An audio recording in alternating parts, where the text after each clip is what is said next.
Olá, hoje vamos avançar na nossa reflexão relativa ao liberalismo político. A gente já teceu algumas considerações a respeito da relação do John Locke com o liberalismo. Então, Locke, de certa forma, elabora a primeira grande sistematização conceitual do liberalismo e hoje a gente vai avançar um pouco na medida que a ideia de liberalismo ela transcende em muito a teoria de John Locke, né? Então, na realidade, quando se fala em liberalismo, a gente está entrando num território que é caracterizado por uma grande imprecisão, né, das definições, dos conceitos.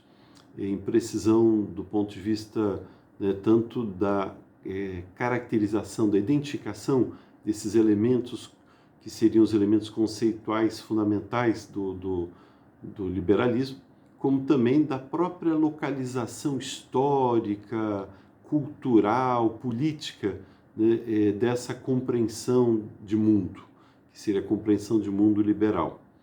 Em primeiro lugar, é importante a gente observar que existem, na realidade, vários liberalismos, né? Se a gente pensar, por exemplo, do ponto de vista histórico, né?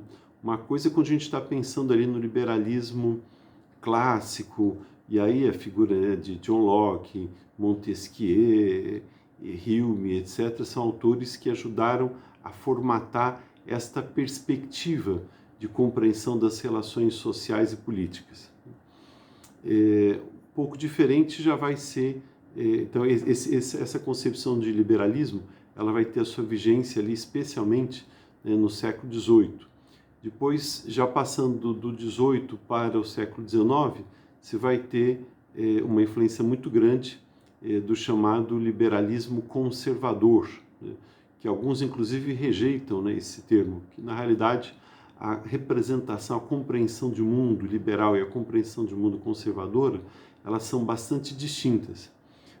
Mas tem alguns autores que operaram uma espécie aí, né, de ponte entre essas duas perspectivas, né, o mais conhecido, o Edmund Burke.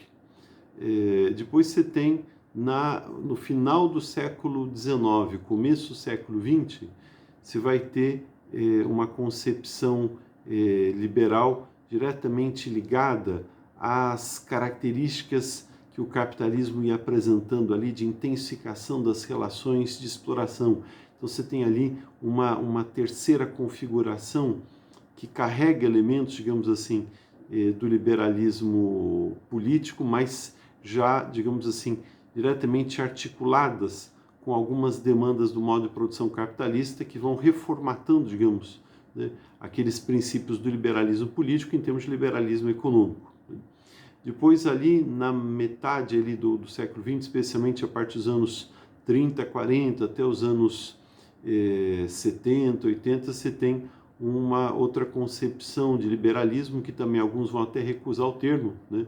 Mas você tem autores, por exemplo, como Keynes, né, economista britânico, que desempenhou um papel muito importante na fundamentação da construção do modelo do estado de bem-estar social, né, o welfare state, o estado de bem-estar. E aí você tem uma outra versão, digamos assim, de compreensão do liberalismo, já casando com intervenções estatais mais significativas na organização da vida social, econômica, produtiva, etc. E a partir dos anos 80, 90, você tem a vigência do chamado neoliberalismo, né, que retoma algumas características fundamentais do capitalismo de livre mercado, intensifica, pelo próprio processo de planetarização, de globalização dele, algumas das características mais perversas do capitalismo em termos de crises econômicas, desigualdade social, destruição ambiental, crise política, etc. Então, na realidade, quando se fala em liberalismo, se a gente for pensar do ponto de vista histórico, a gente está fazendo referência a fenômenos bastante distintos, né? Quando a gente pensa em termos conceituais, também estas distinções vêm à tona. Só que eu vou parar um pouquinho para o vídeo não ficar muito pesado, a gente já volta já já.